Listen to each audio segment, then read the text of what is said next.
Un certain monsieur René Descartes a sorti un jour la formule « Je pense, donc je suis ».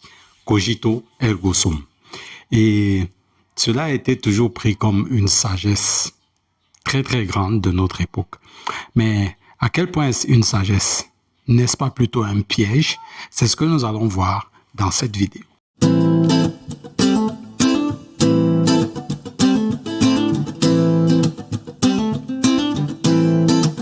Bonjour et bienvenue à cette vidéo. Je suis Didier Maillet de Be Different. Aujourd'hui, je vais parler d'un livre, L'art du calme intérieur de Eckhart Tolle. J'ai beaucoup aimé ce livre parce que on va y plonger un peu dans la question de la pensée. Comme je le disais au début, je pense donc je suis de René Descartes, qu'il a énoncé c'est au 15e siècle, je crois, donc dans les années 1600, et qui, pendant beaucoup de temps d'ailleurs à l'école, quand on arrivait en terminale, et qu'on prononçait ces mots, on se croyait tellement philosophe. Et aujourd'hui, avec le recul, je me rends compte que vraiment, c'est pas quelque chose de très intelligent, ou du moins cette pensée, on peut facilement la remettre en question. Parce que ce n'est pas forcément tout ce qui pense qui est. Okay? Il y a des choses qui sont, mais qui ne pensent pas. D'accord? Et le fait que nous ne pensions pas ne fait pas de nous des gens qui ne sont pas. Parce que quand nous dormons, par exemple, nous ne pensons pas, nous arrêtons de penser. Mais est-ce que ça fait que nous ne sommes pas? Pas vraiment. Bon, bref, ce n'est pas dans ce sens que je voudrais aborder cette question. Je voudrais aborder cette question à la lumière du livre d'Eckhart Tolle, L'art du calme intérieur. C'est un livre que j'ai lu il y a plus de 5 ans, 5 ou 6 ans même d'ailleurs. Et aujourd'hui, je me suis dit, tiens, il faut que je fasse une vidéo à ce sujet. Je ne sais pas si j'ai déjà fait une vidéo dessus. Si j'ai déjà fait une vidéo, elle va s'afficher.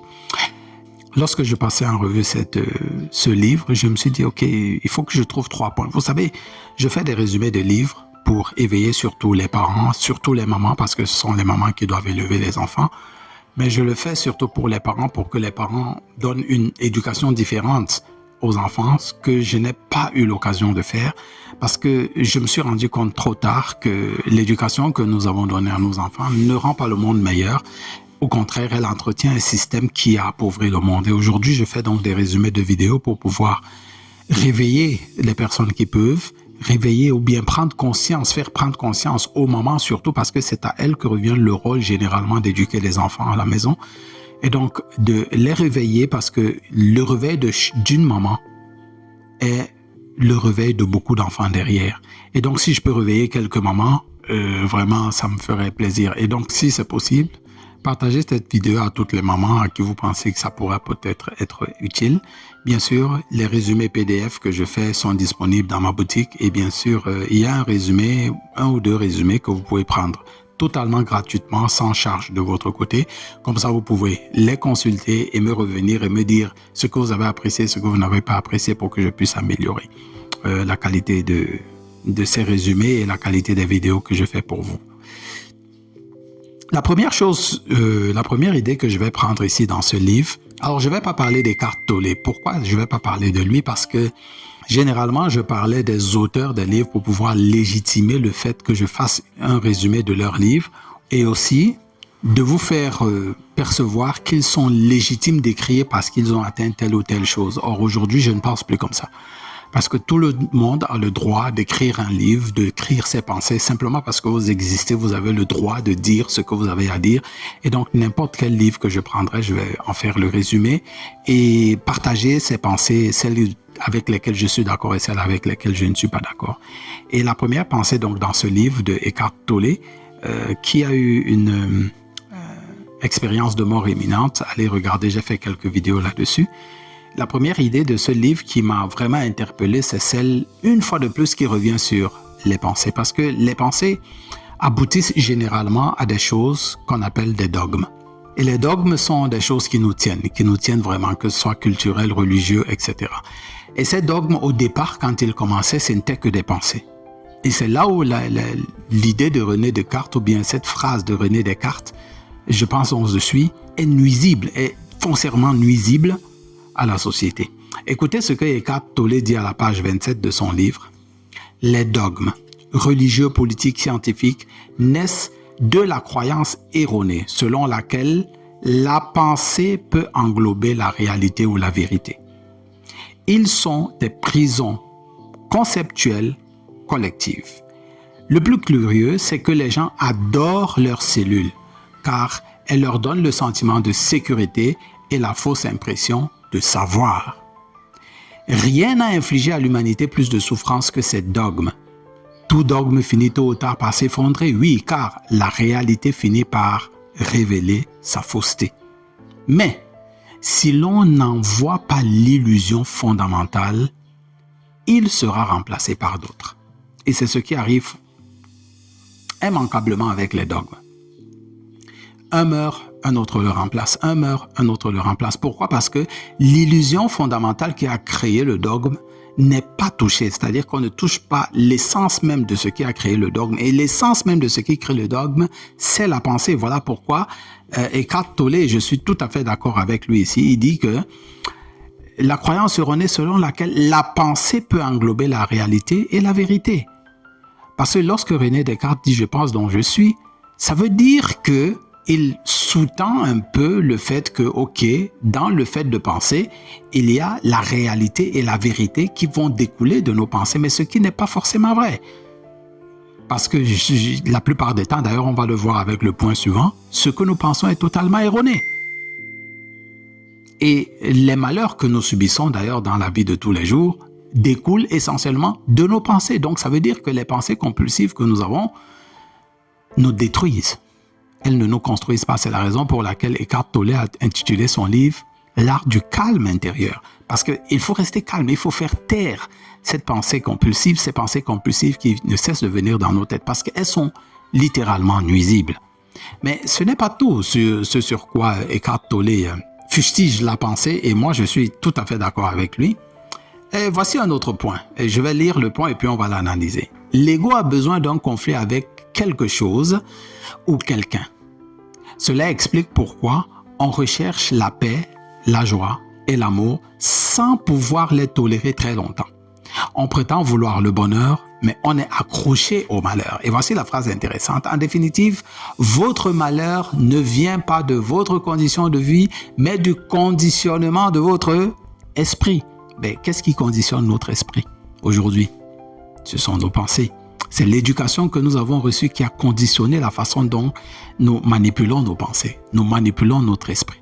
Et ce sont les pensées que nous nourrissons qui conditionnent cela. Et généralement, pour bien expliquer ce point, comment est-ce que moi je l'ai compris? Il arrive des moments où des gens se disent « Oh, ça fait longtemps, on ne m'a pas appelé dans mon téléphone. Oh, ça fait longtemps. Vraiment, je n'ai pas eu un message, je n'ai pas eu... » Mais comment est-ce que ça se fait que vous êtes au calme, tranquille, sans situation quelconque, mais vous voulez quelque chose qui trouble votre calme? Donc un appel téléphonique pour vous annoncer quelque chose qui forcément n'est pas, quelque chose de positif. Et dans la plupart des cas, ce n'est pas le cas. C'est pas positif. Et on est toujours comme ça à la recherche de quelque chose qui va nuire notre calme. Dès qu'on entre à la maison, on a allumé la télé parce qu'il faut du bruit. Dès qu'on est quelque part, il faut absolument qu'on fasse quelque chose. À l'intérieur de nous, c'est un turmoil terrible parce qu'on se dit qu'on veut le calme, mais non, on ne le veut pas. Mais pourquoi est-ce qu'on en est arrivé là? Eh bien parce qu'on nous a toujours habitués que le fait de penser fait de nous des êtres humains. Mais ce n'est absolument pas vrai. Le fait de penser ici est en train de détruire notre calme et nous ne sommes plus calmes. Le pire, c'est que non seulement ça a déjà conditionné notre esprit comme ça, mais ça a fait encore quelque chose de plus dangereux. Écoutez, voici ce que Eckhart Tolle dit à la page 117. Beaucoup de souffrances et de malheurs surviennent lorsque vous tenez pour vrai chaque pensée qui vous vient en tête. Ce ne sont pas les situations qui vous rendent malheureux, pas du tout. Elles peuvent vous causer de la douleur physique, mais sans plus. Ce sont vos pensées qui vous rendent malheureux dans vos interprétations, les histoires que vous vous racontez. Est-ce que cette phrase n'est pas vraie? Je vais prendre un exemple pour cela. Supposons qu'il y a un décès dans votre famille. Et ce décès s'est passé il y a 2 semaines. Vous n'êtes pas au courant. est-ce que ça vous dérange outre mesure? Parce que vous n'êtes pas au courant que quelqu'un est décédé dans votre famille? Absolument pas. À l'instant où on vous annonce le décès, qu'est-ce qui se passe dans votre tête? Des pensées commencent à se créer, des histoires, vous commencez à créer des schémas, des trucs, des scénarios bizarres dans votre tête. Et à partir de ce moment-là, le trouble a commencé. Vos pensées ont commencé à vous nuire. Vos pensées ont commencé à vous rendre malheureux.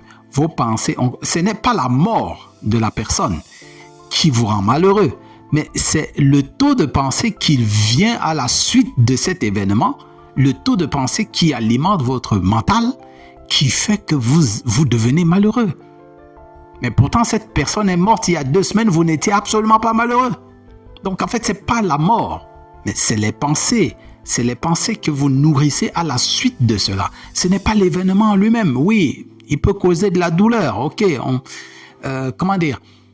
On a de la peine pour quelqu'un qui est parti, qui s'est séparé de nous. Mais entretenir encore et encore ces pensées crée notre malheur. Et on se retrouve donc affligé dans l'affliction. Et ça, c'est seulement pour ce cas. J'ai pris ce cas, il y a des millions de cas. Par exemple, vous n'avez pas encore perdu votre emploi, mais les pensées de perdre votre emploi vous rendent plus malheureux encore. Vous n'avez pas encore eu ce cancer, mais les pensées d'avoir un cancer vous nuisent énormément. Vous n'avez pas encore eu cette faim. Vous n'êtes pas demain à vous dire que qu'est-ce que je vais manger demain, mais les pensées de qu'est-ce que je vais manger demain nuisent déjà à votre vie aujourd'hui. En fait, je pense dont je suis est un malheur qui nous a frappés. Et l'art du calme intérieur, qui est un recueil de pensées de Eckhart Tolle dans lesquelles il essaie de travailler pour que nous puissions ramener à être calme à l'intérieur de nous, à ne plus écouter cette voix, à éteindre cette voix à l'intérieur de nous, ou du moins à la mettre en fonction uniquement quand on le décide, pas quand elle a décidé. Ce livre est un livre qui vous permet de diminuer la pression, d'abaisser l'intensité de la pression. Et je recommande vivement ce livre. Je n'ai jamais fait un résumé là-dessus. Si vous voulez un résumé complet de ce livre, vous me le dites en commentaire, comme ça je vais le préparer. Mais c'est un tout petit livre, il n'est pas grand. Et il est extrêmement profond. Et vraiment, je vous le recommande. Je vous le recommande vivement. L'art du calme intérieur. C'est ce que j'avais à partager avec vous dans cette vidéo. Chers parents, si vous avez l'habitude de discuter avec vos enfants de quelques livres comme ceci, cela va permettre à ce que vos enfants puissent cultiver l'esprit critique, puissent développer leur vocabulaire et bien sûr être prêts à affronter le monde qui arrive demain, un monde que nous ne connaissons pas. Ce n'est que l'éducation qui va faire la différence entre lui et les autres. Et c'est son éducation, l'auto-éducation qu'il a eue et non l'éducation conventionnelle, parce que l'éducation conventionnelle sert à servir le système, alors que l'auto-éducation prépare vos enfants à affronter le monde qui arrive. N'hésitez pas à poster des commentaires, à partager cette vidéo, à faire un j'aime si vous avez apprécié. Et bien sûr, n'oubliez pas, soyez différents. Rendez-vous à la prochaine vidéo.